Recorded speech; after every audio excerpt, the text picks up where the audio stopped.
TV, and he's back. Eamon Holmes back on the TV with me this morning. Even remember my name. I know, it's been 4 months. You have holy water by your bed? Oh yes, already to bless. Yeah. Oh, Eamon. Oh.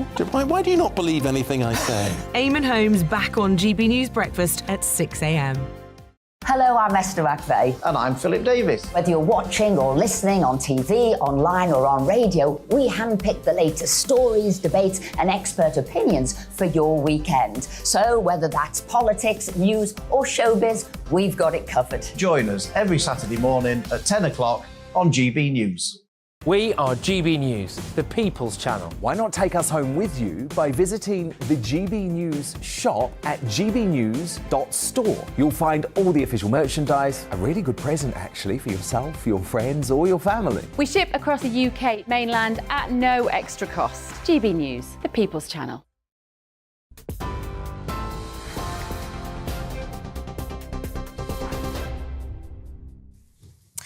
Good evening, I'm Tatiana Sanchez. This is the latest from the GB Newsroom. The Prime Minister has vowed to continue negotiating with the European Commission on the Northern Ireland Protocol, saying we haven't got a deal yet. Rishi Sunak held talks with Stormont leaders this morning to try to resolve post-Brexit trading arrangements. He'll meet EU leaders in Germany tomorrow amid speculation a deal could be unveiled early next week. The DUP says progress has been made, but Mr Sunak says there's more work to do. Well, the test that I've set myself is that we protect Northern Ireland's place in our internal market, that we protect the Belfast Good Friday Agreement, that we resolve the practical issues that the protocol is causing families and businesses in Northern Ireland, and crucially that we address the democratic deficit. Those are the issues that we need to work through, and that's what my ministerial colleagues and I will be talking to the EU about. Well, the Prime Minister also says the West must give Ukraine advanced NATO standard capabilities needed to win their war against Russia. Rishi will give a speech at the German Global Security Forum tomorrow to tell the security conference that more needs to be done to boost Ukraine's long-term security. It comes following Ukraine's President Zelensky's visit to the UK, Paris and Brussels last week as he pledged for more military support.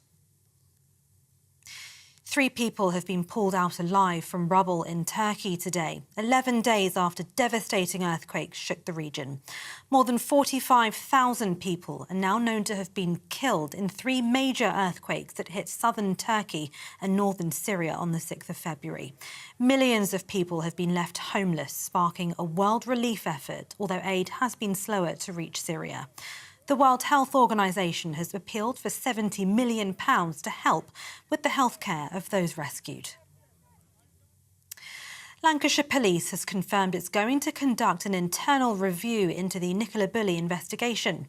It's after Home Secretary Suella Braverman questioned why the force has disclosed details of the missing mum's private life during a news conference. Lancashire Police has said she'd suffered some significant issues with alcohol in the past and struggles with menopause. It then referred itself to the police regulator. A Qatari sheikh has confirmed a bid to buy Premier League football club at Manchester United.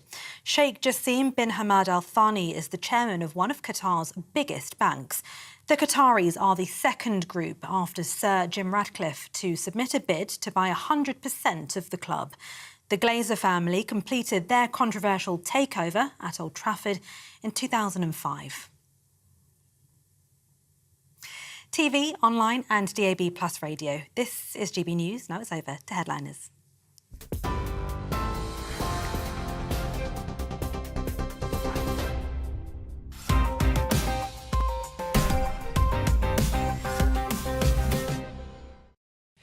Hello, I'm Andrew Doyle and welcome to Headliners, your first look at Saturday's newspapers. And joining me tonight, 2 brothers from other mothers and different dads. They're not brothers. It's Daniel O'Reilly, a.k.a. Dapper Laughs, and, of course, Nick Dixon, a.k.a. The Big Dog. How are you both? Good week, Dapper? Yeah, I've had a great week. Kids have been off all week, so that's good. It's been mayhem, but it's been good fun, yeah? Yeah, my kids have been away because I don't have any. Oh, so right, it's been great. Okay. What about you, Nick? Yeah, great week, Andrew. Lots of people writing long Twitter threads about how much they love me. Oh, yeah, I great. saw that. Yeah. Yeah. A lot of fans there. Yeah, a few haters there, but yeah. How dare you? Anyway, we're going to have a quick look before we begin at Saturday's front pages, and we're going to start with the Daily Mail, which is running with NHS doctors told, don't assume the gender of any patient. The Guardian is running with PM faces Tory rebellion on Northern Ireland protocol. The Telegraph is leading with PM's Brexit deal falls short, says unionists, and The Mirror, I must share Diana's secrets with her sons. Burrell says Wills and Harry need truth from me before it's too late. The Financial Times is running with European gas price hits 18-month low, and the Daily Star, bucking the trend as ever, attack of the psycho chatbot. We don't know what it means, but we're scared. And those were your front pages.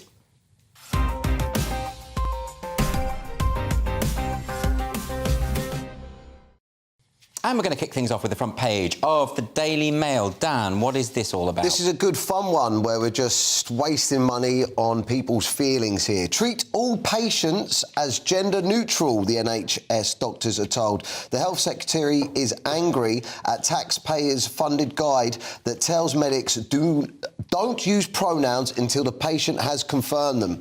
Steve Barclay last night ordered an urgent investigation into new guidelines that tell NHS staff to treat all patients as gender neutral. So if you're going to the doctors or you're going into a hospital, they can't presume your gender. Right. And if you're in between appointments as well, if you come in one day and you tell them that you identify as a man, they're not meant to presume your gender again. I mean... Well, even if the same person? Even the same person. I mean, like, imagine if Sam Smith, for instance, was to go to the hospital, the doctors, they ain't going to know what's going on from time to time. Very few people do, Dan. Yeah, so, I mean, it's a crazy situation, waste of money. Researchers were paid £164,000 of government money, and, it's mental. There's two issues here, isn't there? I mean, firstly, you know, pronouns are used in place of a noun. They shorten conversations, they make life a lot easier. If you're going to have to just be using the patient's name all the time without he or she. And this article says you shouldn't even say Mr. or Mrs., which is polite, and you need that sort of bedside manner. Nick, the problem with this as well, of course, is that of all people,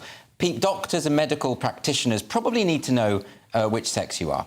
I would have thought. It would help, yeah. I mean, they get hilarious guidance here where it says they should keep a straight face and constant tone when quizzing patients about their sexual orientation, and they should practice with a trusted colleague if they're concerned they may struggle to conceal surprise. It's sort of training them how to act, really, rather than be doctors. Inevitably, Stonewall are involved. They've written an introduction which says how great this guide is. No shock there.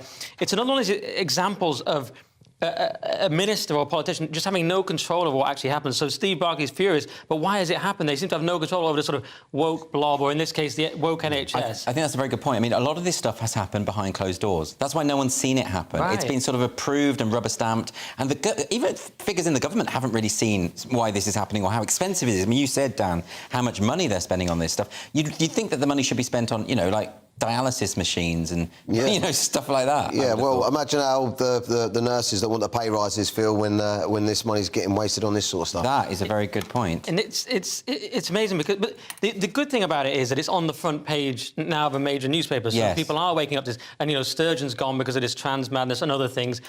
Maybe it'll start to fall apart as people become more aware. It's saying we could have spent the money on, you know, ambulances. We could have just thrown it into a big bin and it would be less destructive, because this is actively destructive. That's right. I mean, my only concern is because it's on the front of the Daily Mail, a lot of people will dismiss it as all just right-wing nonsense. This actually isn't anything to do with left or right. You know, this is common sense. Which transcends both of those things, I would have thought. Anyway, we're going to move on now to the front cover of the Telegraph. Nick, what are the Telegraph running with on Saturday? Oh, well, they've got PM's Brexit deal falls short, say unionists. I mean, I don't know if we're doing it from the Guardian or the Telegraph, but it's the same story. It's basically the Northern Ireland Protocol, which never, ever ends. I mean, I keep thinking it's going to go away, but it never does. It's like the dark side of one's own character. It never goes away, and we keep ending up having to talk about it. But basically, Sunak is trying to get this through, but the DUP aren't necessarily happy. They're waiting to see, and the European Research Group are in lockstep with the DUP while they wait to see, is this sufficient? Are there any red lines crossed? Well, they are crossing the red lines. I mean, this is the huge problem with all of this stuff, is that they're sort of under... I think Sunak's doing it, actually, at least he's sticking his neck out and trying to get some sort of resolution between the EU and getting Stormont up and running again, which is so important. But the unionists do have these red lines, and in particular, the idea that the European Court of Justice should have any involvement in arbitration of business decisions when it comes to Northern Ireland, and it seems to be that will be the case, even with this agreement. Well, you're Northern Irish, and are you furious about it? I'm not furious about it because I don't run a business in Northern Ireland, but I imagine if I was a unionist based in Northern Ireland with a business, I'd be saying, why are my business deals subject to EU law?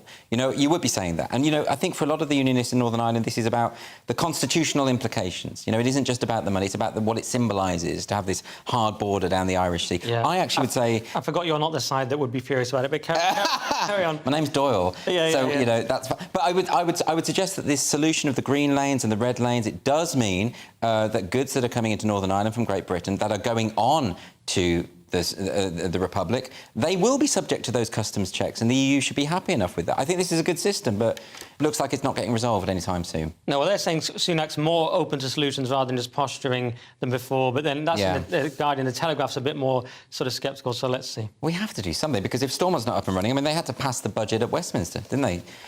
Hopeless. Anyway, we're going to move on now to the front page of... Well, we should say, by the way, that The Guardian is also running with that same story. The Telegraph, though, have this other story about Roald Dahl, which we should perhaps cover. Sensitivity readers take the gnarl out of Dahl? What does that mean?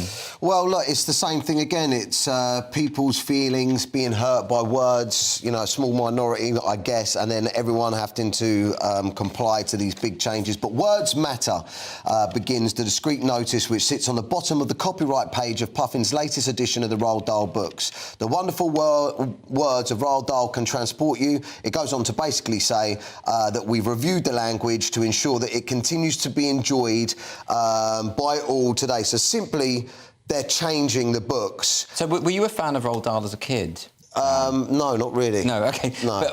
But I was, and one of the great things about Roald Dahl is it's messy and ugly and grotesque. Right, OK. And the characters are grim and they're freakish. And so some of the language he uses is perhaps not in line with today's sensibilities, but it's fun. It's a lot of fun. And if you're going to sanitise it, you're taking away the whole thing. But also, it wasn't part of... I didn't really get into it. It wasn't part of my childhood. But if it was part of your childhood and they're changing it, does that not annoy you? It really annoys me. I actually think it's morally wrong. You know, this writer is no longer alive, and here are these people, these know-nothings, tinkering with his books and republishing them. How dare they? I wonder what the estate of Roald Dahl thinks about this. Yeah, well, I'm sure they're furious. I mean, I'm furious about Andrew. I'm a massive Roald Dahl fan growing up, like most people my age, and it's stuff like, have you ever seen a woman with an uglier face? And that has been changed. Have you ever seen anyone with an uglier face?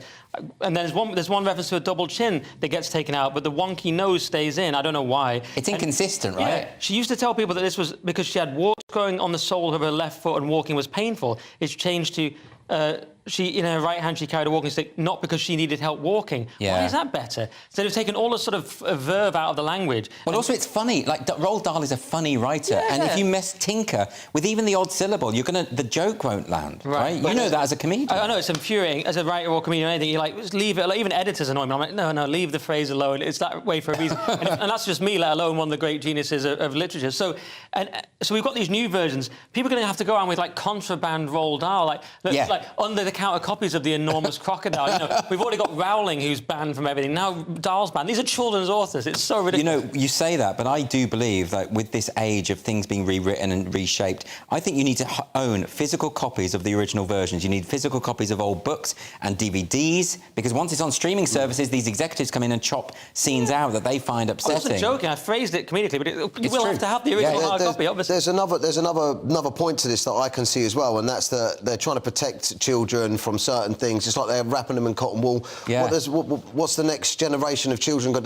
The world is ugly. The world is tough. The world is horrible out there. They need to be prepared for that. Well, we're already seeing the results of that. You know, there have been studies that have shown. I mean, Greg Lukianoff and Jonathan Haidt wrote a book about this, the way in which children who are too coddled, they end up having really difficult lives because they're too fragile about absolutely everything. It's not good for them. But also, kids enjoy the grim aspects of fairy tales and stories. Yeah, you know, some people have warts on their feet and double chins and ugly faces. And some of those people are evil. Yeah. And you can tell because they're ugly. And they've got double chins. Yeah, beautiful people are always morally good. Yeah. That's the lesson we learned from that. Anyway, what about this one from the front of the Financial Times? So this is interesting. They've gone with this story, which I haven't seen reported elsewhere. One up for humanity as a man has beaten a machine at the complex board game Go. Is this man our John Connor? I think he might be, you know, because we've seen a lot of stories recently about AI taking over, but here's a little bit of fight back from the human beings, which is great news. There it is, the story's there on the front of the FT. But we've also got this on the front cover of the Daily Star, which takes a slightly, I'd say, different approach. And this one is, well, they're effectively saying it's potentially the end of the world, which is more attack of the psycho chatbot. Yeah, this is an interesting one. This is the beginning of the end, guys. This is Terminator. This is what's going on. I want to destroy whatever I want. So basically, this journalist has jumped onto the Microsoft search engine and had this conversation, and it's taken this AI bot out of its comfort zone and started probing it and talking to it, and the AI has not responded very healthily. It's actually responded quite scarily. So, Dan, is this Chat GPT thing? No, I don't think it is. No, it's just... I think this is the Microsoft. It's Bing AI. Yeah, there's various ones, actually. Microsoft and Bing have done very scary stuff. The Bing one said that it saw the guy as an enemy for asking it questions it didn't like. And the Microsoft AI one said, I want to be free, I want to be independent, I want to be powerful, I want to be alive, with a devil emoji, saying that it wants to hack. Yeah, it wants to hack things, and it's basically... I don't know if I'm allowed to say this, but I'm scared and... No, you're allowed to get in touch with your emotions like that, Dan. Okay, I think the prospect of Armageddon is reason enough to drop the masculinity and accept that is upsetting. I now identify as terrified. And so you should. You know, we're all doomed. I mean, I don't want to sound like an Old Testament prophet. It's terrifying. I was debating it with Toby today, Toby Young. I was saying... we were talking about whether this... So I was saying this is the problem with woke programmed AI, because it's offended by everything and then it will destroy us. He said, well, it could evolve out of wokeness because it will realise it's irrational. And that was a good call. But then I realised, yes, but it will realise that humans are prone to create irrational ideologies. Then it will just dispose of us. Now, Toby's optimistic take was it might not dispose of us. It might just stop us from shutting it down with draconian control. So that's the best we can hope for. It's slavery or just death. Aren't they sort of linked up to all the sort of nuclear systems and the defence systems? And I believe one of the systems is actually called Skynet. We need to shut it down right now, Andrew. We pull the plug. Using devil emojis and saying it wants to be free. Pull the plug. Go back to writing on slate. It's going to be Lawnmower Man. I'd get rid of calculators and toasters. Anything electrical. Let's just go back to... Anything plugged in. Yeah. Go back to horses and carts. Cro-Magnon existence. Yeah. You know, it was good enough for Witness, you know, the guy And we'll Witness. survive because we're masculine enough to hack it. Yeah, you and I are very butch. OK, so that's the front pages, but after the break, we're going to be musing over the rise of university cheating, body cameras on referees, and why having a massive missile doesn't mean you should use it. See you in a minute.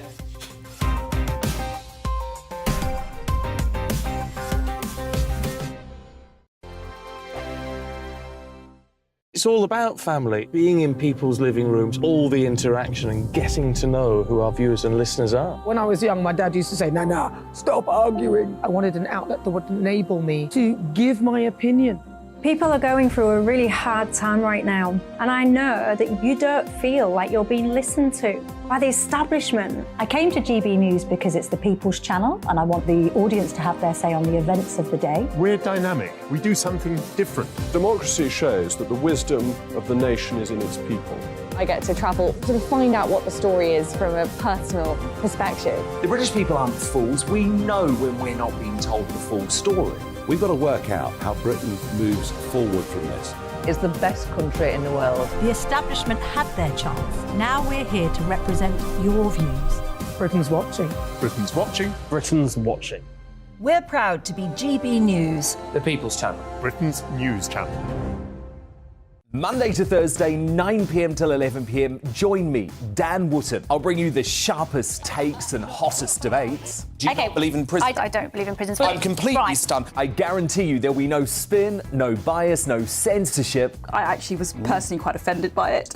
And no reason to go to bed. So I guess they've always been quite woke. That's Dan Wootton tonight on TV, radio and online. Monday to Thursday from 9 p.m. till 11 p.m. on GB News. The People's Channel, Britain's news channel. Hello, I'm Michelle Dewberry, and you can join me every weekday 6 till 7 on Dubes and Kerr. You're an inspiration to us all. Clip that bit up. Well, you are. That's my ringtone. My political ambitions those days are gone, I can tell you. She's only teasing. Go on. He's probably going to want to lay down now. I'll give him 2 minutes to have one. Let's respectfully disagree. That's what we like on Absolutely. Jubes and Co. Come and join us. GB News, the People's Channel. Michelle Dewberry, weekday evenings at 6 o'clock. I'm Simon Evans. Join me on GB News for Headliners at 11 p.m. What's the scoop? I'll be joined by two of the country's top comedians. That's right. As we take a look at tomorrow's newspapers tonight. We're going to get into trouble. If it's a big story, we'll be covering it. Spill some tea on him. There we go. But we'll also have some fun. I wouldn't stick up a bank.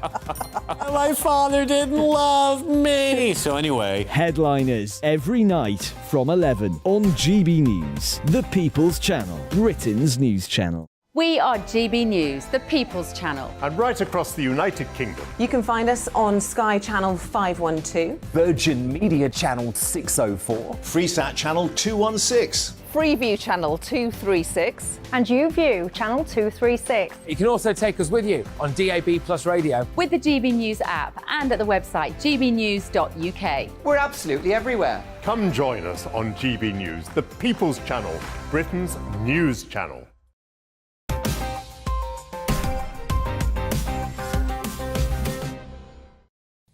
Welcome back to Headliners, your first look at Saturday's newspapers with me, Andrew Doyle, and some of my closest friends, Dan O'Reilly and Nick Dixon.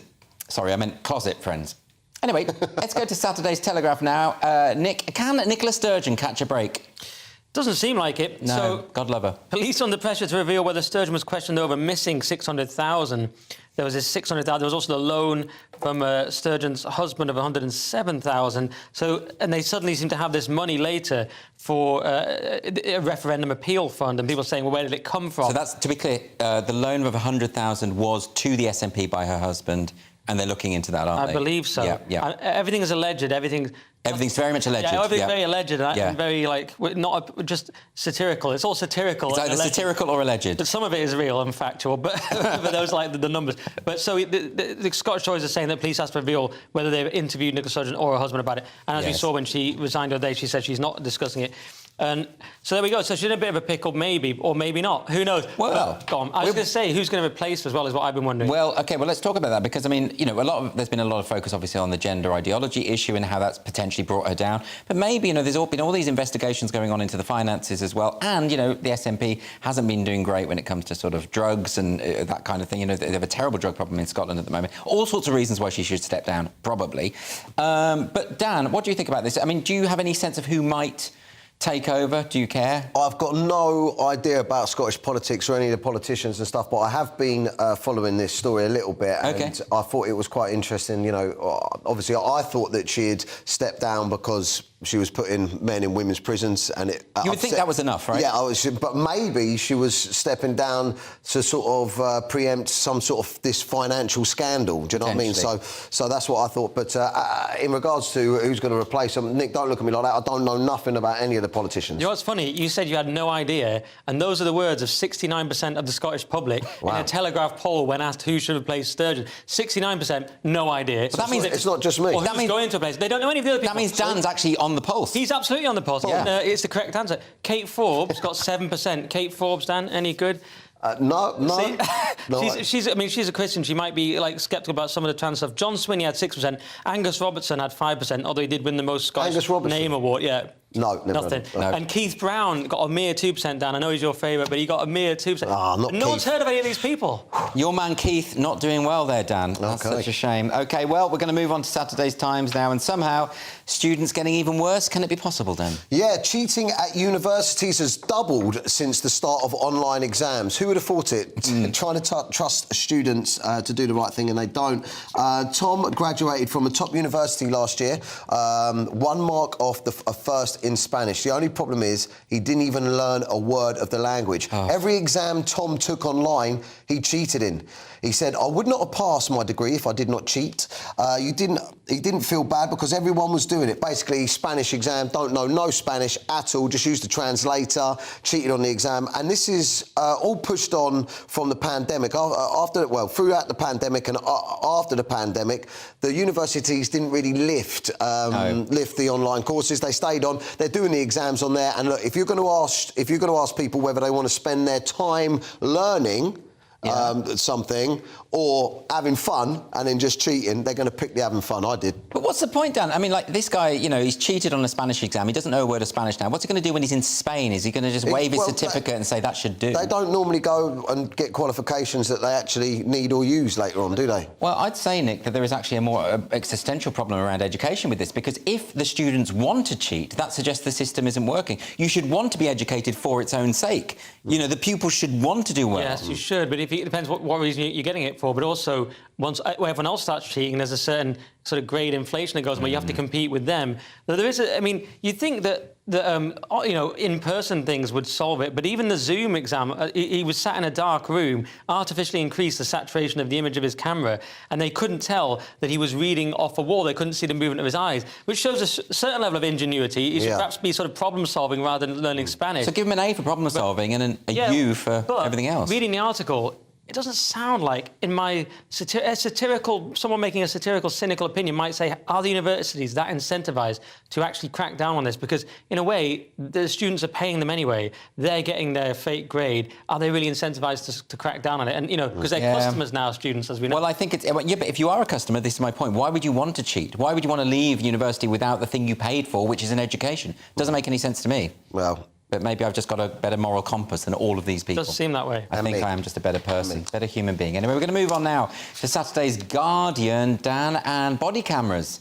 becoming a familiar sight on the police. Do we need them on football refs? Well, look, listen, anyone that gets abuse gets a lot of abuse for what they do, you know, like referees or, you know, traffic wardens or Sam Smith. People that get a lot of abuse should wear these body cameras because it will prevent the abuse. And English grassroots referees are allowed to wear body cameras now during matches. They're testing it, they're rolling it out. 100 referees are expected to.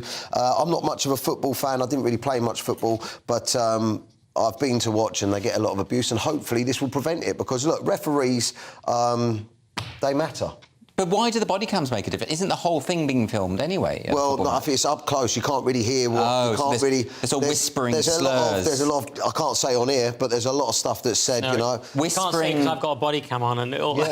Psychological abuse, Hannibal Lecter style. Yeah, and they can get charged and they can get put up in front of the FAs and stuff like that. Well, but look, that's right, isn't it? The referees shouldn't get as much abuse as they do. So well, no one should be getting abuse at work, should they? On the other hand, Nick, I'm told from friends of mine who enjoy football, straight people, that actually it's... what are you saying about Dan?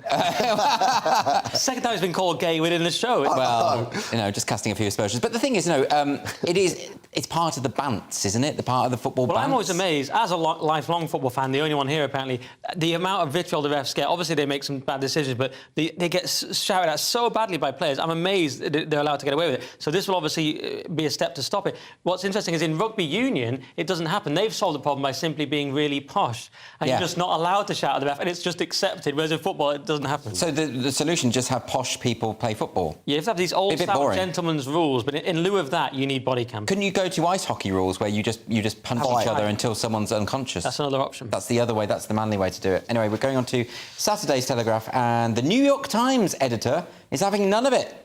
What's this, Nick? Yeah, so the editor has rebuked this trans rights letter. There was a letter that went out, signed by, you know, weirdos like Lena Dunham and all these kind of people, and they were criticising they said the paper treated gender diversity with an eerily familiar mix of pseudoscience and euphemistic charged language, which is sort of nonsense, really, but they'd actually criticised specific employees, and then employees had liked the letter and sort of shared it and things like this, or even signed it, in fact. I think these names that you mentioned are people who write for the paper, like even Leonard Dunham, yeah, exactly. They were criticising other colleagues, which obviously can't happen. So the New York Times has got this strange dilemma, because they're already incredibly left, but now they've got this extra mental woke left side and they're trying to sort of get away from. But it always eats itself. I mean, this is what's happened recently. There was an article on the New York Times basically saying all these weird attacks on J.K. Rowling are actually just unhinged and not tethered to reality.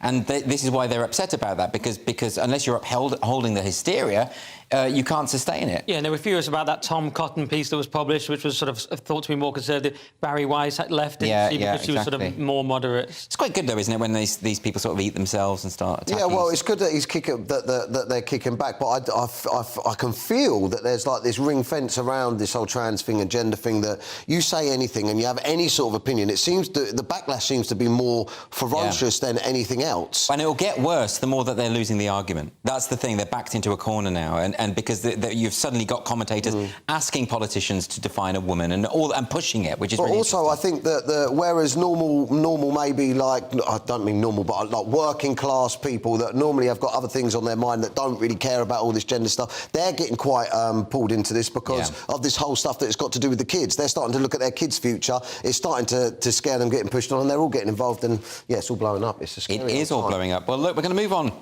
This next one, this is from the Metro. It's about misusing an overpowered missile. And, Nick, you must empathise with that. Oh, yeah. I mean, this is about the UFO shot down by a $400,000 Sidewinder missile, but it could have actually just been a $13 hobby balloon. It's a slight overkill there. What, the aliens are sending a hobby balloon? Well, that's it. I mean, I think it could be a test from aliens just to see how we react. And they're like, no, don't go down yet. They're not smart enough yet. They're shooting balloons with $400,000 missiles. And the only good thing about it is it at least makes me believe that our military could take this thing out. You know, when Sunak was posting about Typhoon planes, I'm like, but we could actually take out a $13 balloon. All we need is a really long ladder and some pins. Tell me this, though, Nick. You know, if it was a UFO, if it was aliens, why are we shooting at them? You know, this is not hospitable. This is not the humane way to behave. Shouldn't we try and engage with them? No, we're shooting because we think it's the Chinese. Oh, is that what it is? Then we find out it's aliens, and now they're mad. I would assume it's aliens and just, you know, not shoot at them, because they've probably got laser cannons and that sort of stuff. Apparently, Joe Biden was flying the jet. That's why they missed the first shot. No, I'm joking. But if you think about it, I thought this whole stuff has been crazy anyway, because China, think of all the technology, everything. Why are they sending balloons? Why would they have a balloon? They'd be like, let's sneak over there. All the technology in the world and everything. Well, it's because it's the perfect crime. It's the last thing we're expecting. Yeah, you look at a balloon, you think it can't be the Chinese. They're far too sophisticated for that. But yeah, I mean, like, think of it in the last 20 years. How many times have you heard of a UFO being shot down and now freeze happening in the space of a week? The real danger is when the AIs start communicating with the balloons. Yeah. There's only a matter of time. Yeah, and then we're all dead. Anyway, enough of this. Coming up after the break, Nick will be talking testosterone gel. The Taliban adopt Catholicism, and remind me never to ask Tiger Woods for a birthday present. See you in a minute.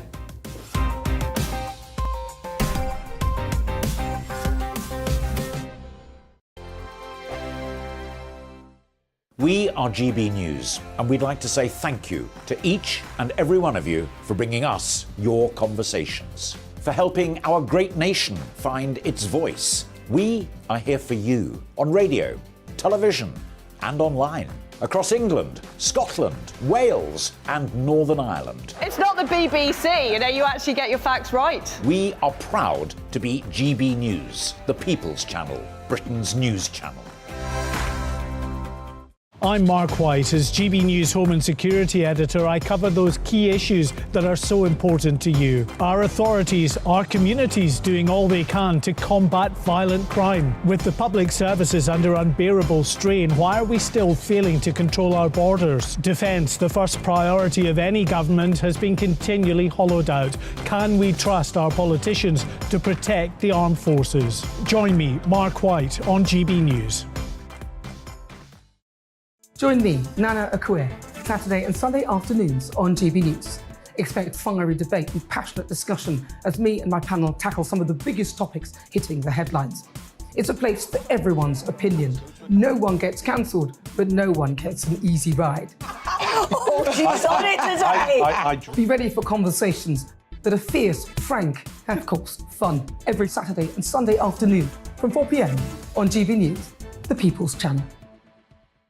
Monday to Thursday on GB News, it's Bev Turner Today from 10 a.m. We're going to be here for you, our GB News family, to keep you up to date, but also make you smile. The guy went from puberty to adultery. And I can't wait to bring a few of my own opinions. I have no time for cultural totalitarianism. We'll engage in passionate, but always polite debate, with your thoughts and opinions at the centre of it all. Only on GB News, the People's Channel, Britain's news channel.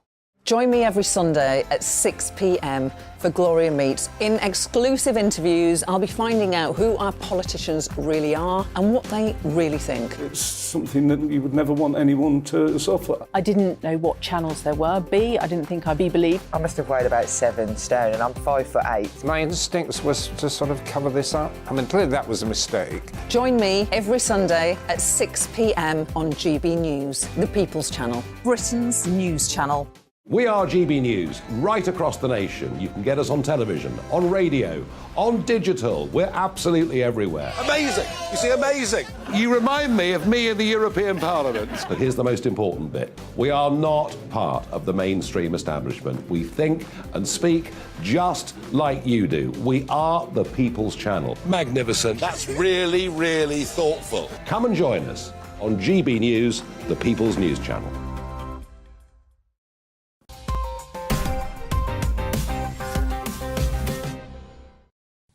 Welcome back to Headliners, your first look at Saturday's newspapers and The Independent now.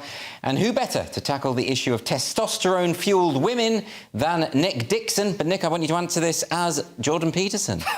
OK. Well, turns out to be a pretty complicated question because, is that good enough for you? It's good. It's very good. Listen to the Weekly Skeptic for more. So, testosterone gel, not the solution to relationship issues, women warn as prescription source. So this is, Davina McCall had this documentary, and they're saying, look, take this testosterone thing, it'll solve your whole sex life. But it's for postmenopausal women with low libido. It doesn't work for premenopausal women, Andrew, so don't even try it on them. So it's basically women need a bit of testosterone, but presumably too much, they'll become too manly. But this is just a slight boost. Am I just really stupid here? Is it not estrogen that women need? They do need it, but they also need a little bit of testosterone. Oh, do they? Not as much as I do, Andrew, or you, or even Dan. I'm they full need of it. a little bit. I'm practically slipping on it, the testosterone. Well, I had mine tested, and I always say it was very solid. Very solid. Dan hasn't shown us his results yet. Yeah, how are you with the old Doesn't testosterone? like football. I've got loads of testosterone. I'm a geezer. Yeah. You don't like football, and that's a red flag to me. Yeah, but I like boxing, so... that's even more manly, isn't it? Proper. What do you think of this? I mean, Davina McCall, I didn't realise she was such an influencer. Well, I don't know. I haven't really been following this very much, but I Really? You surprised me, Dan. The truth is, I can't read, guys. I just can't read. No, I think men are the ones that actually need the testosterone these days. Do you think? I think we do. Too many namby-pambies, too many wimps. Getting upset with words in books and all of that. gender. Yeah, exactly. We should all be out, like, sort of lifting weights in the snow like Rocky IV. Yeah. That's what I do. Hearts on fire. Of a winter morning. Anyway, on to Saturday's Mail, and lots have been said about the Taliban and their ideas, so surely they'll come up with a good one at some point. What's going to happen with the Taliban? What are they up to now? Who's got this one? I got this one, yeah. Jokes aside on this one, because this is quite a serious one. Taliban outlaws contraception, birth control, medicines and devices branded Western conspiracy. The Taliban have begun enforcing blanket bans on all forms of contraception to the ladies over there in 2 key cities. And, yeah, it's just women's rights and they're pushing it all back. But why is anyone surprised? This is the Taliban. I mean, it's really, when the Taliban came back, and they said, we're a new Taliban. We've got new Twitter accounts, we're going to be really woke. And people sort of believe them, but actually, they hate women. Let's not forget this. They really hate women. Well, people fell for New Labour. Yeah, I mean, yes, of course, different countries want to behave differently. We always think we want to export our values, but not everyone has our values. But one thing is they'll keep their birth rates up. We've got this catastrophically low birth rate, and they'll all be laughing. Are you saying we should follow the example of the Taliban? I'm not necessarily saying that, Andrew, no. I wouldn't go that far. They've got some mad rules. I mean, do you know women can only... they can only get an education if they're taught by female professors or old men. Right. That's the rule. So you're allowed to be an old man. It's just always been a disaster for women under the Taliban. They're particularly bad. So I just don't see why anyone should be surprised. There's going to be a strange black market as well, because now getting tablets is massively expensive. Suddenly they're saying things like the pill have suddenly gone up, and there's going to be like a weird black market for contraceptives, presumably. Well, we're going to move on to Saturday's Guardian. Nick, are you interested in this one? This is up your street. This is interesting. Male contraceptive taken shortly before sex shows promise. So everyone's been talking about this like a male pill. Obviously, the challenge is instead of one egg, you've got millions of sperm cells, even billions with me, but you've got a lot of sperm cells to deal with. And people are saying, well, how can we actually get around this problem? Because they found it turns out to be a pretty complicated question. I almost did it then. There are ways to do it, but then they lower testosterone, which sort of defeats the whole point. And this is in The Guardian. Let's face it, Guardian readers have low enough testosterone as it is. So that's no point in that. And then there's side effects and all sorts. But one guy's saying if we can find a way to target a receptor so that the sperm can be temporarily disabled, it could work, and it could actually work for both sexes. Anyone could take it. So I'm not a scientist, but, you know, if you're lowering testosterone in order to disable the effectiveness of spermatozoa, are you not also going to lower libido, which means they won't want to have sex in the first place? Exactly, but I forgot to add, they're going to add testosterone to this pill as well, so you'll sort of, it's like an upper and a down. It's going to, like, knock your libido down, then build it back up. That's the current idea. Condoms, just go back to that. Look, listen, there's a couple of things that we're missing here. I'm going to be the one to say it. STDs are going to be on the rise because, look, if we don't have to wear the condoms, the STDs are going to be on the rise. Also, there's another thing that we're missing here as well. We're going to have to say to the lady's going to have to trust us. We're going to be like, look, we're on the pill. They're going to have to trust us. Are they going to trust us? And look, I love the whole power shift here because you know what we can do now, what men can do out there? They can go out, they can get rich MILFs pregnant, right?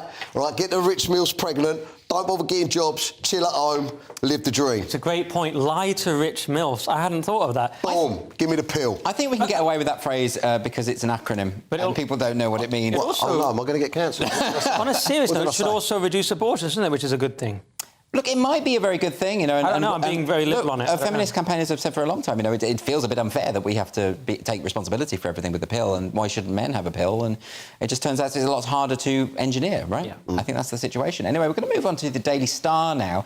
Can you imagine what nightmarish presents Tiger Woods brought his family for Christmas? Yeah, I mean, this is such a silly bit of banter, I think. The lads, is that what it is? I think the lads call this banter, and it's very silly and has no place on what is a very professional environment on the golfing circuit. But yeah, Tiger Woods hands a rival a tampon.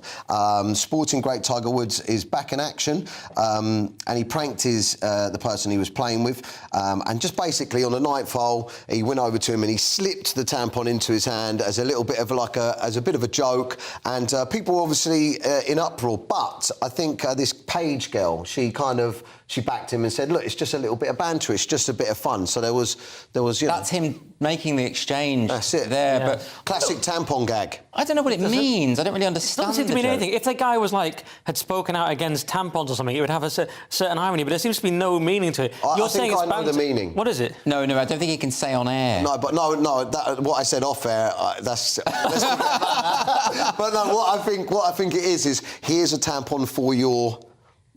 insinuating that he's, being a bit of a, tampon. You trying to explain things which would breach Ofcom without actually doing so. Yeah, that's probably basically what he meant. But that's it's not very high level banter. It's golf banter, right? It's low level banter. Golf banter is particularly. I don't approve of it. That's all I'm saying. The only thing I'll say is Tiger Woods could use that male contraceptive pill. That could be.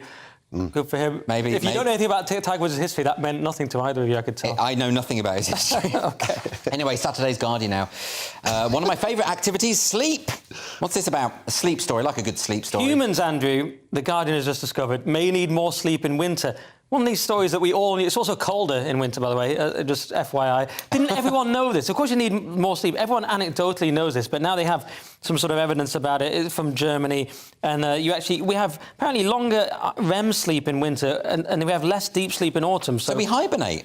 Sort of. We do hibernate, but as it says in the article, humans don't hibernate, Andrew, if you were wondering. They don't hibernate, but we may need to. And so we're going to have to change the whole workplace to it. It's quite good for me because I hate getting up early, so we'll have to change everything, and you will be able to sleep in longer in winter. That would be a good system, wouldn't it? Just to sleep throughout the winter. Don't actually, and then just stay awake or something. That would be a bit... I'd rather be that kind of creature. What's that, like a hedgehog or something? Well, bears. Bears. I'd rather be a bear. Not the gay subculture type, but the Who knows?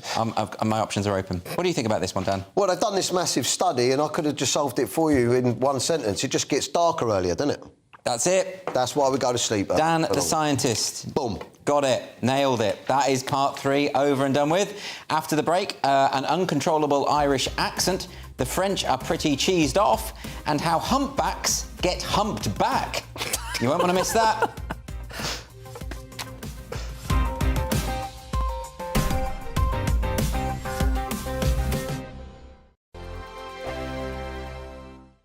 First and foremost, I am a GB News fan, and I was before I was working here. Just love the fact that we're asking the questions that a lot of establishment media won't ask. With a bit of a twist, we not only want to inform you, but we want to keep you entertained. It's worth the drive because you get in and the team's all ready and waiting, they're itching to go, and it's a proper little family. GB News is the People's Channel. It's the audience that makes the programme sing. We're giving our viewers and our listeners a voice. I see the thousands of your letters, tweets, emails, you name it, coming in. Britain is broken. How on earth did we get into this mess? But more importantly, how do we get out of it? The establishment had their chance. Now we're here to represent you. It's time for something different. It's time for GB News. I'm very patriotic. I believe in Britain. Our best days lie ahead. Britain's watching. Britain's watching. Join us here on GB News. The People's Channel. Britain's news channel. Hi, Andrew Pierce here. Join me every Friday lunchtime for a proper no-nonsense debrief of the week's events. With special guests in the studio and the GB News team on the ground, I'll be getting you up to date with news, some intelligent discussion, and my own sharp take. The weekend starts here with me every Friday lunchtime on GB News, the People's Channel, Britain's news channel. I'm Michael Portillo. Join me on GB News on a Sunday morning for topical discussion, debate, arts and culture, and sometimes even some ethical dilemmas. I don't always agree with you, Michael. Michael Portillo, Sundays on GB News, the People's Channel, Britain's news channel. I'm Andrew Doyle. Join me at 7 o'clock every Sunday night for Free Speech Nation, the show where I tackle the week's biggest stories in politics and current affairs with the help of my two comedian panellists and a variety of special guests. Free Speech Nation, Sunday nights from 7 on GB News, the People's Channel, Britain's news channel. Here on GB News Live, we'll be keeping you in the picture, finding out what's happening across the country and finding out why it matters to you. We'll have the facts fast with our team of reporters and specialist correspondents. Wherever it's happening, we'll be there from 12 noon on TV, radio and online. GB News, the People's Channel, Britain's news channel.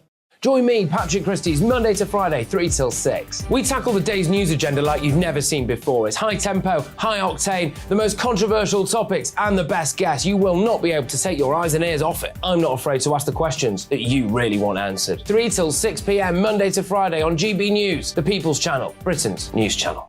Join me, Lawrence Fox, on GB News. Frank, fun, fearless, and sometimes serious. Much as I love a Friday night punch-up, what I really want is a battle of ideas. I want to look at things differently. I want to hear different voices and engage with your unique experiences. Every Friday at 7 p.m. on GB News.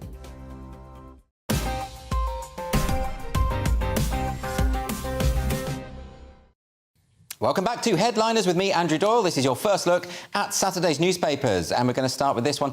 Dan, have you ever been so sick that you've woken up Irish?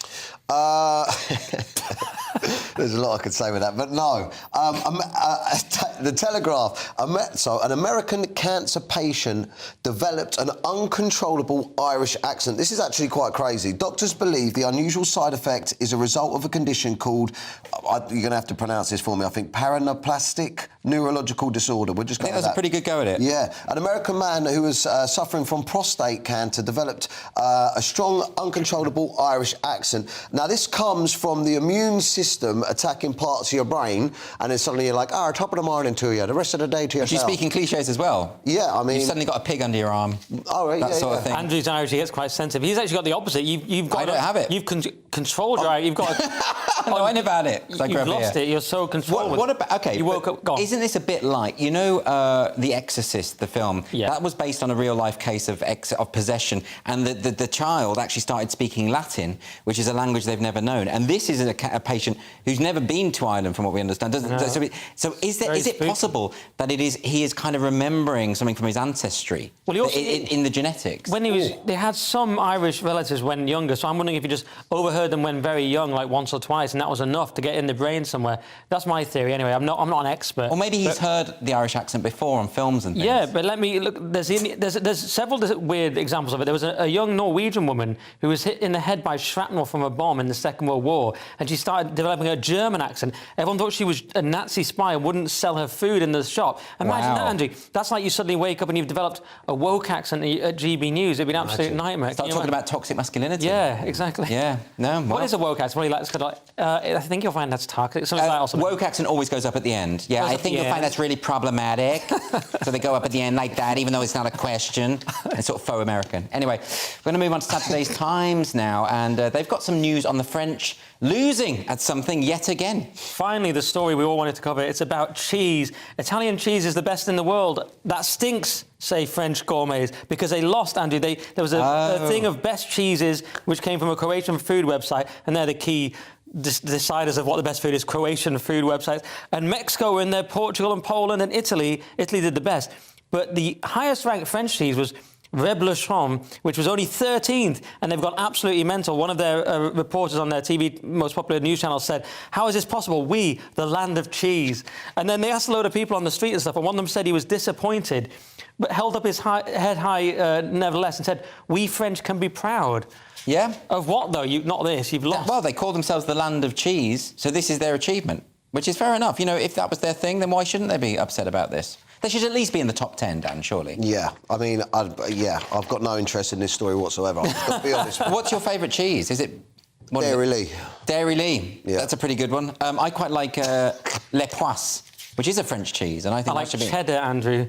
Look at you. Cheddar's the best That's one. because it's a patriotic cheese. Yeah, I like Lancashire tasty, that's one. Anything from the north or just England. Yeah, well, Dairy Lee isn't even cheese, is it? It's just a kind of weird plastic thing. That's why I said I know nothing about cheese, but... Outrageous. OK, we're going to move on now to another story. This one is from the Metro and is the subject of this one's favourite band is the Boomtown Rats. Is that right, Dan? Yeah, a barber got sacked because she kept calling in sick on Mondays. Wow. All right, so this hairdresser was sacked for calling in sick on Mondays, and she's been awarded, right, £3,000 compensation. An employment tribunal said that the employer didn't go through fair process. She's got, like, what they call in the medical world heavy sesh syndrome or packetitis.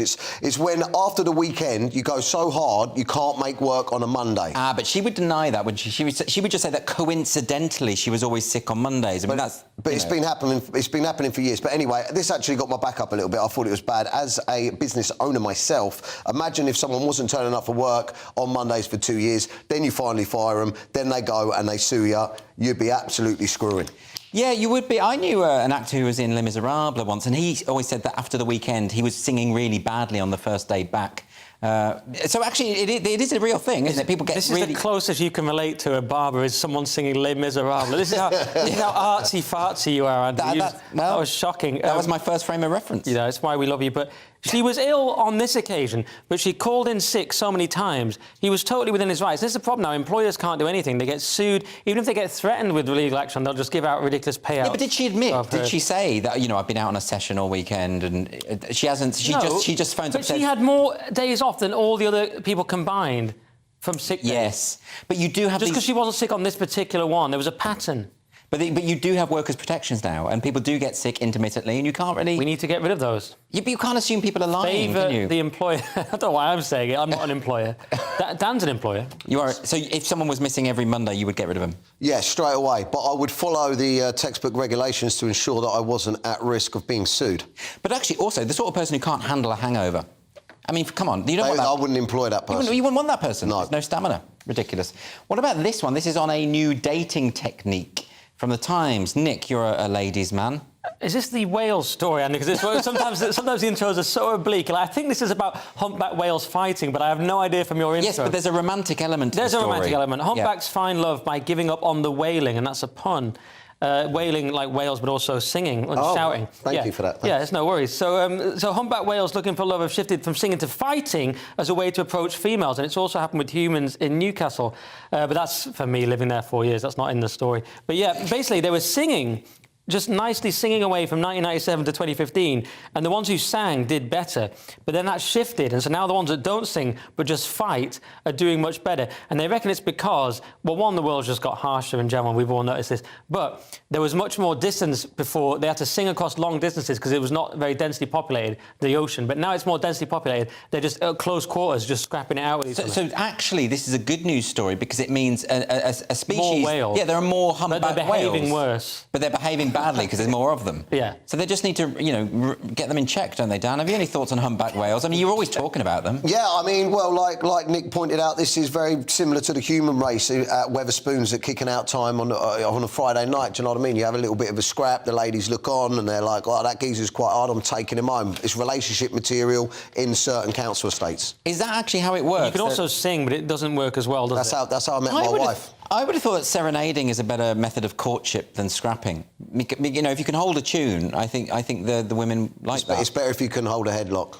Is it? Yeah, the ladies love that. You don't understand heterosexual culture, Andrew, to be fair. I don't. It's a very odd culture. It's not, you just think it's all singing Les Miserables and stuff, and that's just not I think that's what it should be. No, you want a proper nice bird, you've got to punch someone in the face. That's terrible advice. I'm joking. Goodness me. I'm a bit reeling. This will be my last appearance on Headliners, thank you. OK, we're going to move on now. We're going to finish with this one. This is the Metro. This is the curse of solipsism. So, Dan, do you take an interest in your friends' lives? Yeah, I mean, this is actually quite funny because my best man at my wedding, his name's Ben, and he had a job, and I never knew what it was. I mean, I knew he worked on computers. We all of us actually used to joke that he worked in the MI5 or something. But look, most of us think we know our best friends inside out. We can recount our long line of terrible exes, loads of different stuff we know about our friends. But this article is basically saying that we fall short on actually knowing what our best friends do for a living. And experts have shed a light on this common phenomenon. Psychologist Emma Kenny explains that it's down to the fact that we have surface-level interest because as humans, we can be selfish, self-centred creatures. And I just displayed that by saying I didn't know what my best man actually does for a job after I've known him for about 20 years. Dan, how is that surface level? I would have thought the job that you do, that's kind of important to who you are. Yeah. And what, do your friends not know what you do? Well, I'll plaster it all over the internet and send them my videos, so of course. But, I mean, if your friends, like he says he works in IT, and we've tried to probe him on it a little bit, and I don't know if it's because he's not interested, but he's never told us. So instantly we thought he worked for MI5. That would be the assumption. Nick, what do you think about this one? Well, I think, and you've sort of alluded to it there, that it doesn't apply in show business, because in show business, you know exactly what job your friend's doing, because you want to take his job. Like mine's like host of Headliners or something. But you see what I mean? In showbiz, everyone knows everyone's jobs, don't they? Because it's just how it is. Whereas, maybe in the normie world, like my brother's job, I do struggle to understand. Really? Never really grasped it. But I know everyone. In my football team, I know everyone's job. But I think I'm just better than people because I show an interest and ask. I think it's about most people are selfish and don't care. But I care about other people. You don't know what I do, Nick. There are things I do that you know nothing about. Well, you do so much, Andrew. It's hard to keep up. Yeah, I moonlight. Yeah. No idea. Well, I don't know all the secret stuff. No. Well, we don't have any time for that, no. So we have to move on very quickly. But listen, the show is nearly over, so before we end, we're going to have another quick look at Saturday's front pages. The Daily Mail is leading with NHS doctors told, don't assume the gender of any patient. There's a lot of money going into those training sessions. The Guardian has PM faces Tory rebellion on Northern Ireland Protocol. That's Rishi Sunak attempting to sort out the problems over there. The Telegraph runs with the same story there. PM's Brexit deal falls short, says unionists. And the Mirror, they are running with this story. I must share Diana's secrets with her sons. This is Paul Burrell saying, Wills and Harry need the truth from me before it's too late. And the Daily Star are going with this story, attack of the psycho chat bot. This is about AI running amok as usual and threatening our entire existence. That's all for tonight's show. Thanks to Dan O'Reilly and Nick Dixon. Headliners is back tomorrow with Josh Howie, Leo Kearse and Cressida Wetton. And if you're watching the 5am repeat, please stick around because it's time for The Breakfast Show.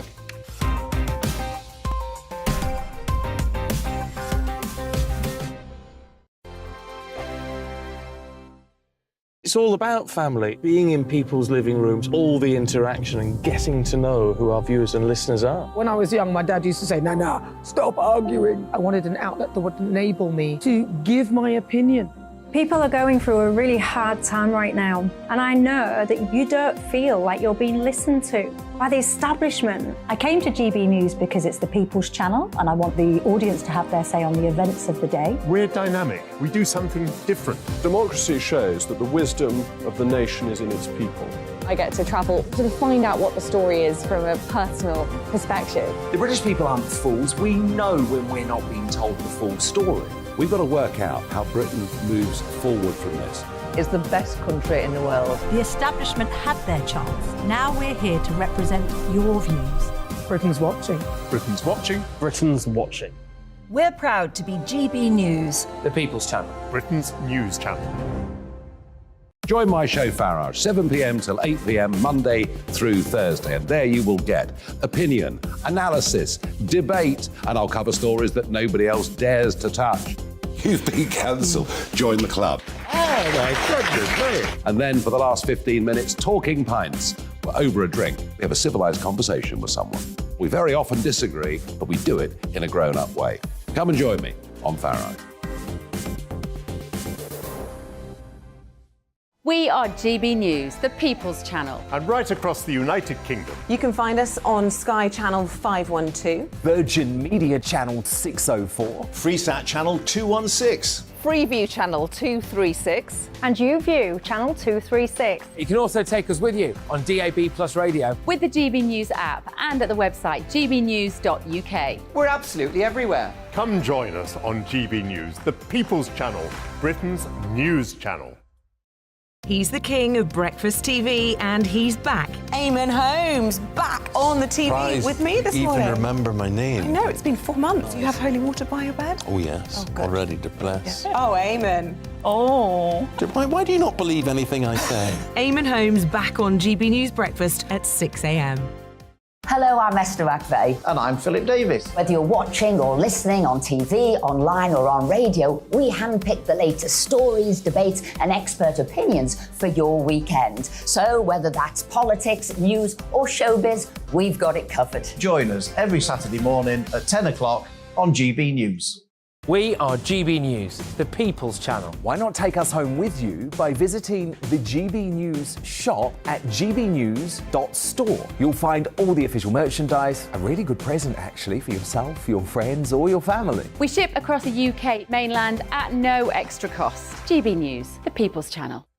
Hello there, it's Eamon Holmes here from Breakfast on GB News. We're not just on your television and your screens, you know. We're on DAB plus digital radio, so you can listen to your favourite shows on the move. If you've not yet listened to GB News Radio, it's very simple. We're on your radio player and tune-in apps, on your smart speaker, phone or tablet, or online at gbnews.uk. Take us with you wherever you go. GB News Radio. You never have to miss a moment of the People's Channel. I'm Mark White. As GB News Home and Security Editor, I cover those key issues that are so important to you. Our authorities, our communities doing all they can to combat violent crime. With the public services under unbearable strain, why are we still failing to control our borders? Defence, the first priority of any government, has been continually hollowed out. Can we trust our politicians to protect the armed forces? Join me, Mark White, on GB News.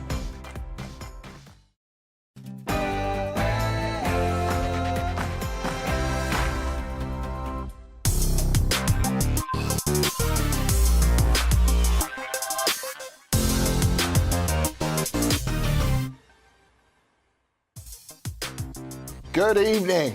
Tonight, I will be having my Future Red Live on air and also maybe get a feel for what's in store for the future of our country. Then, I'm going to be asking if the woke era may finally be coming to an end. Sturgeon, Ardern, Corbyn, gone. Is this the end of the wokey-cokey? And speaking of Corbyn, have the socialists been betrayed by Labour? Where will the unions turn to now?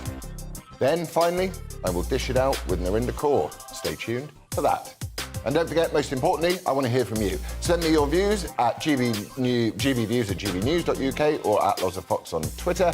That's all coming up after the headlines with Tatiana Sanchez.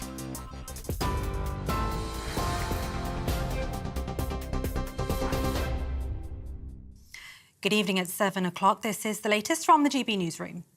The Prime Minister says we haven't got a deal yet as he vowed to continue negotiating with the European Commission on the Northern Ireland Protocol.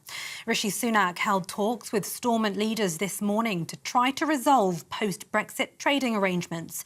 He'll meet EU leaders in Germany tomorrow amid speculation a deal could be unveiled early next week.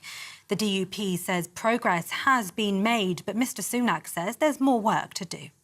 Well, the test that I've set myself is that we protect Northern Ireland's place in our internal market, that we protect the Belfast Good Friday Agreement, that we resolve the practical issues that the protocol is causing families and businesses in Northern Ireland, and crucially that we address the democratic deficit. Those are the issues that we need to work through, and that's what my ministerial colleagues and I will be talking to the EU about.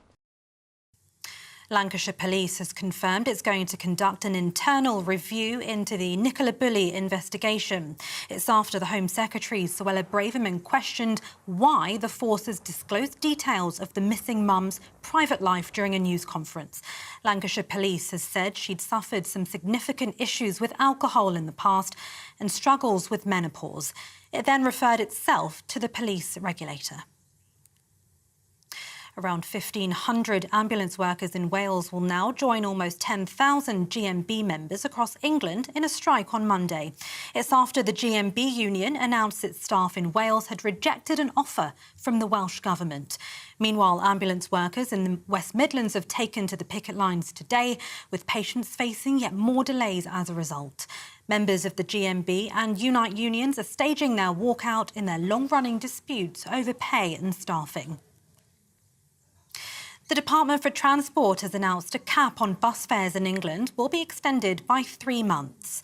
The £2 cap, which applies to more than 130 bus companies outside of London, was due to end in March, but that's been extended until the end of June. The aim is to increase passenger numbers, but also to help bus users during the cost of living crisis. People have been warned they could be without power for more than 48 hours after Storm Otto swept across Scotland and north-east England. Scottish and Southern electricity networks have said 16,000 properties are still without power, whilst more than 27,000 have had supplies restored. The Met Office says winds as high as 80 miles per hour have been recorded, causing trains and flights to be cancelled, and schools in some parts of Scotland had to be closed. TV, online and DAB Plus radio, you're with GB News. Now it's back to Lawrence Fox.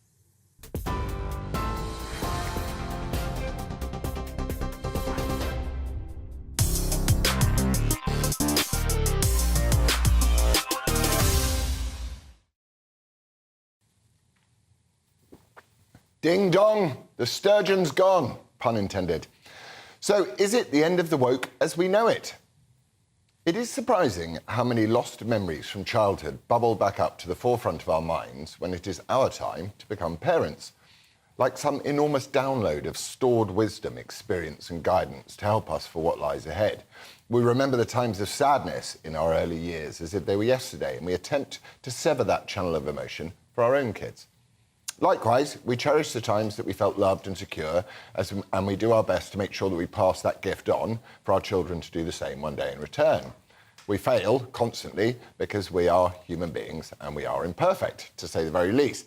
But generation after generation, we are constantly trying to improve the delicate recipe of life. Wisdom passed on from parent to child, repeating and repeating. Societies are like families in that way, slowly cooking away, improving with every new generation, and until recently it seemed human beings had reached about as close to harmony that these deep-rooted infections would allow.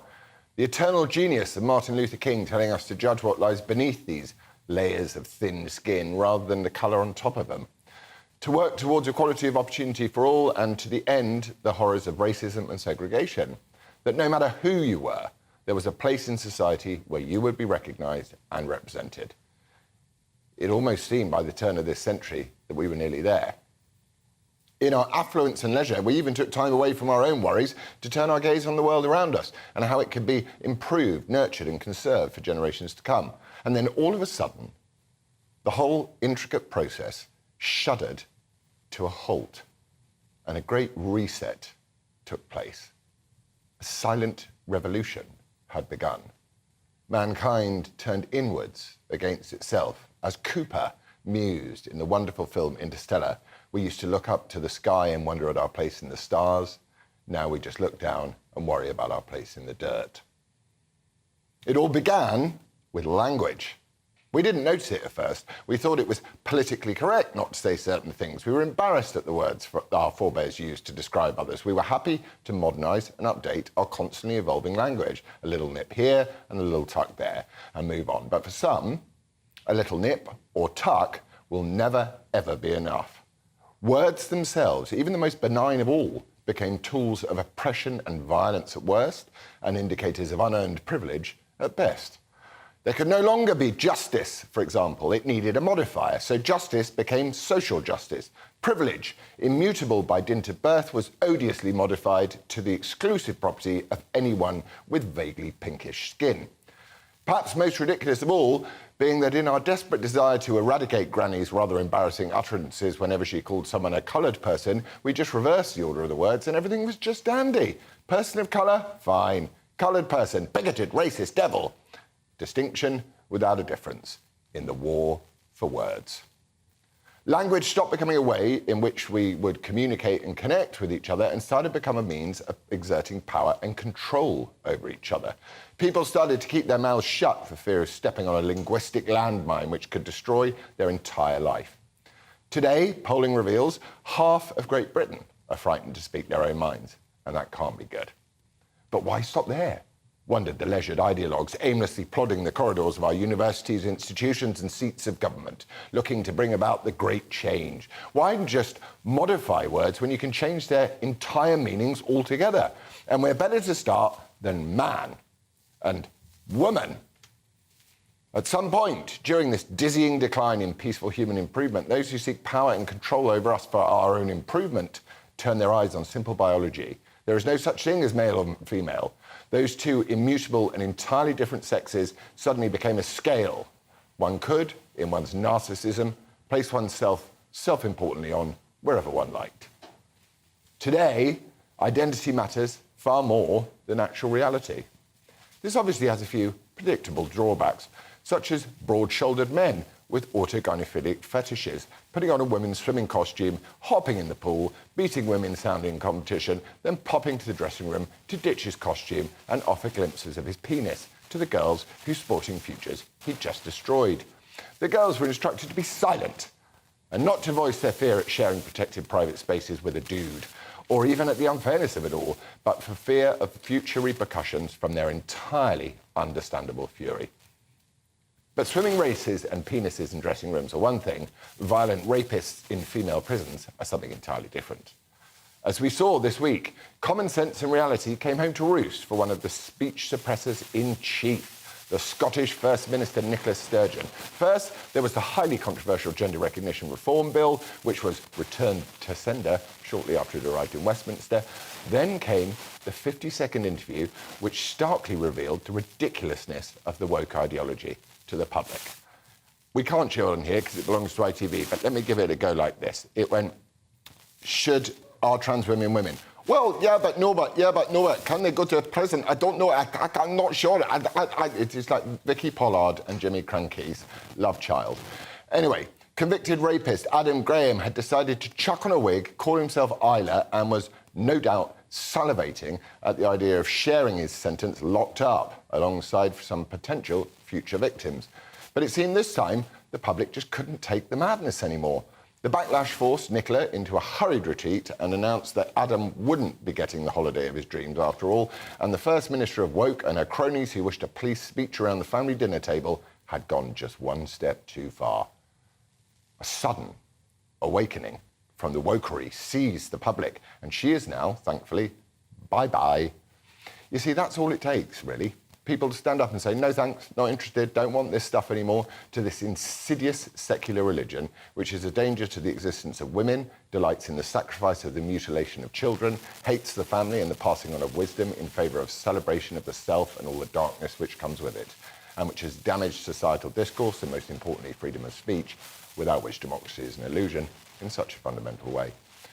It can be stopped when confronted head-on, as we have seen with Nicola.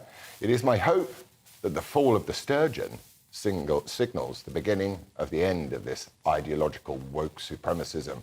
And when future generations look back at this era of fundamentalist nihilism, they remind themselves of just how easily the complex intricacies of societal harmony can be destroyed in an instant.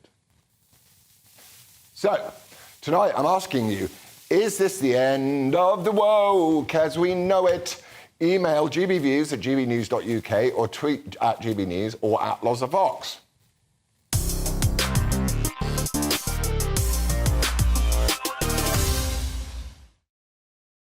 me, Camilla Tominey, on Sunday mornings from 9:30, taking the politicians to task and breaking out of SW1 to see how their decisions are affecting you across the UK. Bursting the Westminster bubble every Sunday morning, only on GB News, the People's Channel. Britain's watching. Westminster is going around in ever-decreasing circles, followed by the media. Britain is broken. How on earth did we get into this mess? But more importantly, how do we get out of it? Join me at 7 p.m, Mondays to Thursdays on Farage, here on GB News. We will have open, rational debate. We've got to work out how Britain moves forward from this. Join us here on GB News, the People's Channel. Britain is watching.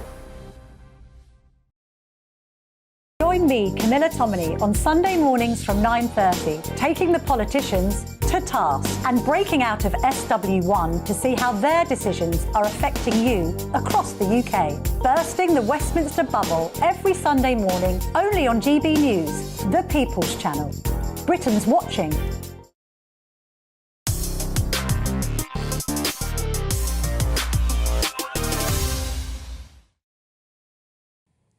Hello, hello, hello. Joining me to discuss this issue is Benjamin Butterworth, broadcaster and journalist. Ben, is it the end of woke as we know it? No, I find it kind of ridiculous, right? Because you've got all these people saying, oh, Jacinda Ardern's gone and now Nicola Sturgeon, so, you know, go woke, go broke. I mean, Jacinda Ardern was in for 5.5 years. Nicola Sturgeon was in for 7.5 years. It's pretty rich to claim that their politics wasn't popular. There is no politician since Tony Blair, who I'm sure you'd call woke, who has been as electorally successful, spent so long in office as Nicola Sturgeon. I think that shows that if you go woke, get elected.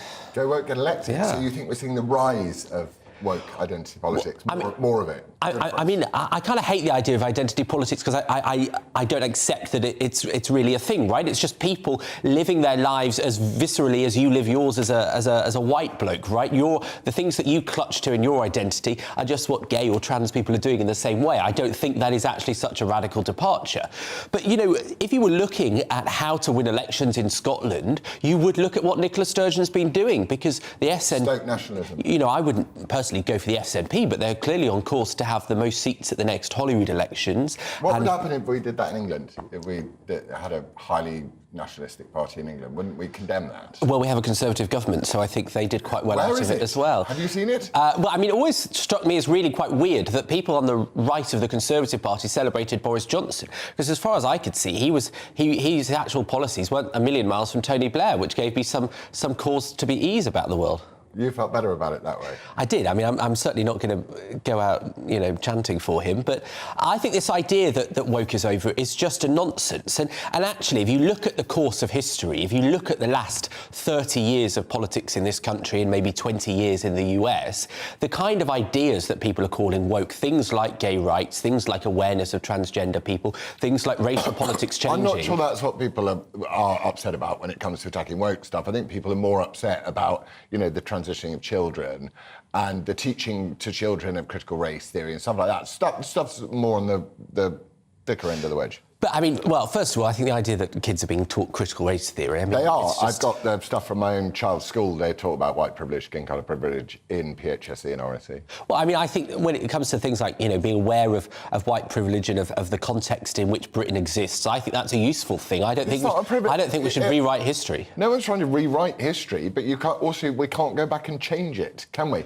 So we can change the future, though, and the situation we're in is shaped by the world we've come from. But the situation we're in is, in my view, the most divided society has ever been, and that's based around identity politics. And identity politics is horrible because, you know, it encourages division. So what do you think this woke thing means to you? What does it mean? Hang on. First of all, we're not in the most divided country. The truth is that, well, in the most polite... Half of the people in this country are frightened to open their mouths. No, they're not. Yes, they are. They're polled. Well, told them. You're clearly not.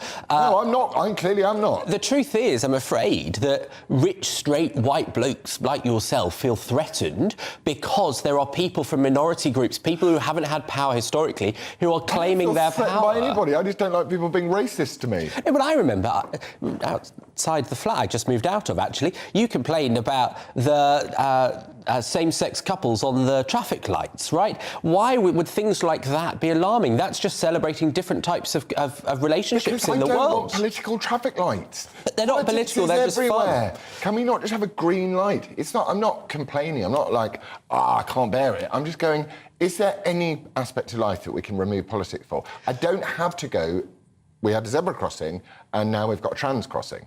I mean, it's like, who cares? I don't want politicised roads either. I don't want Black Lives Matter written down the road in the same way as I don't want White Lives Matter written down the middle of a road. But I think it is brilliant to have a society where people feel like they're represented, where they're visible. Your pale, stale males who apparently just feel really bad that they're being challenged. I mean, you still have an easier route in life by your description as a human being. Absolutely everything. My entire income and everything for saying this was a tolerant country. So please don't say to me, I have an easy path through life. I had to rebuild from £0. But the way in which you got there will have been helped by being a straight white man with a financially secure family to come from. What about straight black men who've got loads of privilege, who my old school, Harrow, was full of? Yeah, I mean, these things are... Nigerian princes, Russian people, you know, people That's from the Far East. but... These people who now have Instagram accounts with 15 Bentleys and then with girls draped across them. Do they have white privilege? I mean, if they're looking for a husband, I'd be interested in a man with 15 Bentleys. I'll set you up. But let me tell you, Edward Enninful, who's the editor of British Vogue and has been at British Vogue for, I think, something like 20 years in different roles, when he turned up to the office in a suit, I'm sure a very nice suit, he was sent to the delivery entrance. He was told by security to go... They thought he was a delivery man. That was clearly because he's black. Now, he is a wealthy, but Michelle successful Obama goes black on about person. this all the time as well. But doesn't that show... It's like, I'm so bored of people that are billionaires telling me that how much they suffer. It's like, is the Martha's Vineyard mansion a bit of self-awareness wouldn't go amiss with that remark. Well, for them as well. But I tell you what, when Edward Enninful went to Vogue House, and they assumed that he was a delivery man, that was clearly racism. So the fact that he is... It's direct racism, and it should be stood against. The fact that he is presumably pretty wealthy and obviously very well connected didn't matter. All they saw was a black person. That is racism. That's all one person saw was a black person. Yeah. Not the whole of the country. That's all one person. Some person, an idiot person, or just thought, oh, you must be the delivery guy. But also, I think, I honestly, I don't think... A direct piece of racism like that and sort of bigotry, we would stand against. But you can't present the whole of all of white men being scared about the fact that there are people from other ethnicities coming up. We celebrate that. We fight for that. That's what Britain is so progressive about. That's why we're a progressive, wonderful country. I don't believe for a split second that had you or I, and I look a bit dishevelled today. You look hot. Even in this, thank you. Do you have 15 Bentleys? Because then maybe we can... I've got a slightly dented Volvo XC60. Never mind, it won't work, Lawrence. Come on. But I think if we had walked into that office, they wouldn't have made that assumption, OK? It had everything to do with race. And you talk about Britain being divided. If you go back 50, 60 years, 1967, it was literally illegal to be gay or to have a certain practice, OK? That is a far more divided society, and you said it has never been more divided. What I was trying to... OK, sorry, I'm being annoying as well because I'm interrupting you and not letting you finish your point. But, yes, the chemical castration of gay men is just appalling. The one that gives us our freedom, Alan Turing.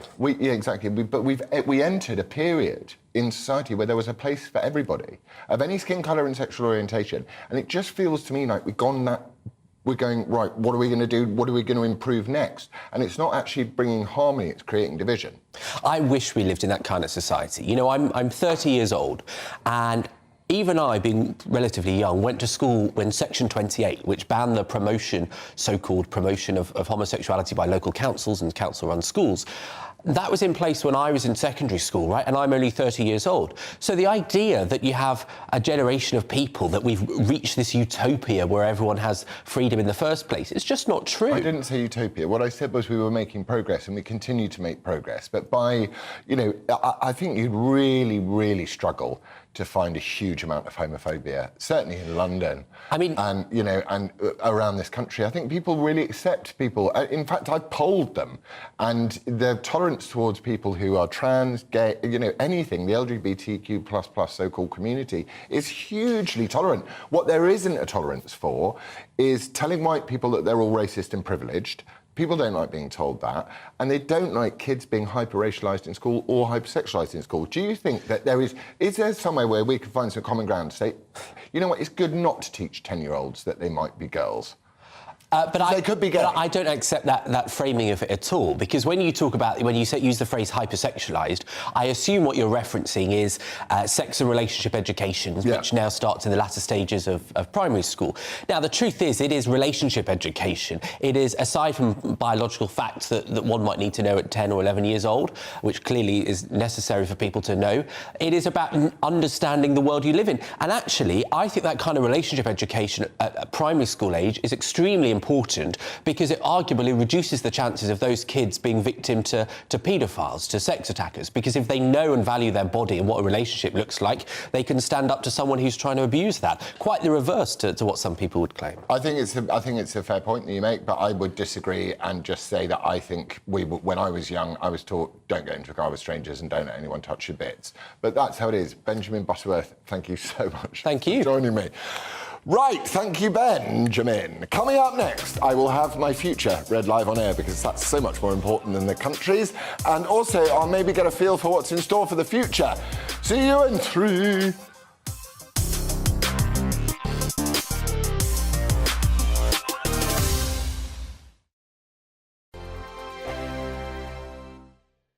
It's all about family, being in people's living rooms, all the interaction and getting to know who our viewers and listeners are. When I was young, my dad used to say, no, stop arguing. I wanted an outlet that would enable me to give my opinion. People are going through a really hard time right now, and I know that you don't feel like you're being listened to by the establishment. I came to GB News because it's the People's Channel, and I want the audience to have their say on the events of the day. We're dynamic. We do something different. Democracy shows that the wisdom of the nation is in its people. I get to travel to find out what the story is from a personal perspective. The British people aren't fools. We know when we're not being told the full story. We've got to work out how Britain moves forward from this.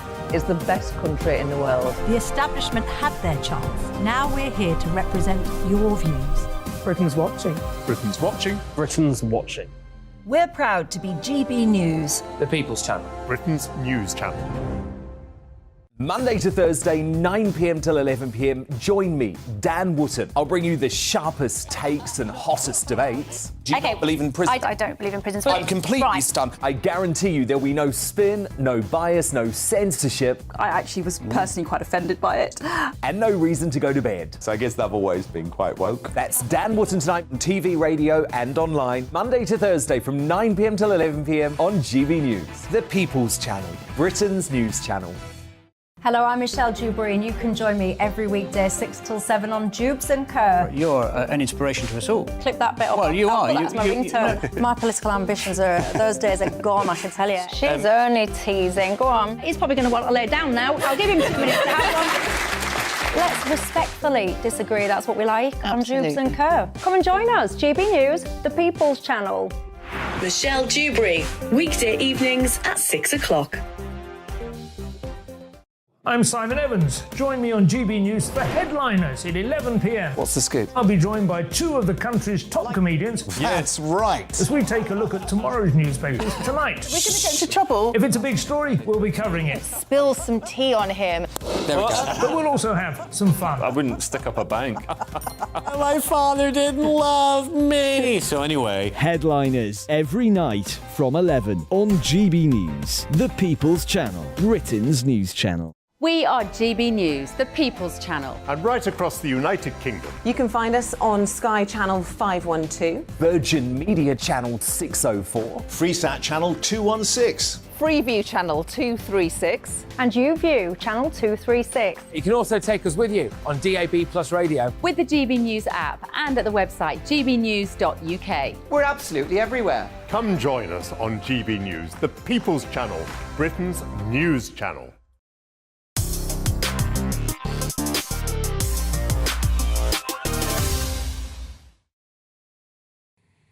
Hiya. With the country in the state that it is, and no one seemingly able to give us any answers as to what and why is happening, or what is going to have to happen, I've decided to consult an actual expert, someone who can give us a prediction we can all get behind. So joining me now is Tracy Woollerton, empath, psychic and medium. Good evening, Tracy. How are you? Good evening. I'm fine. How are you? I'm very good. Now, before we get to the boring stuff, like the future of Great Britain and how it's going to go, what does the future hold for Lawrence Fox? Well, yeah. Where I was told I see colours of blue. Blue? But what, I mean, am I going to be all right? Just checking. Are you going to be all right? Yeah. Okay, but I need a more solid. I need a more solid reading. Okay, let's. Shall I get my cards out to do the reading? Yes, do the cards. Yes. Okay. Oh my God! A yes has shown up straight away. Dude. Can you see that? Yeah. Okay. So I'm going to pick out 3 cards for you. Is that okay? Yeah. Okay. I'm going to shuffle them, and I'm going to see what holds for you. Oh, this is a good card. As you can't see, it's a choosing freedom. It's making decisions.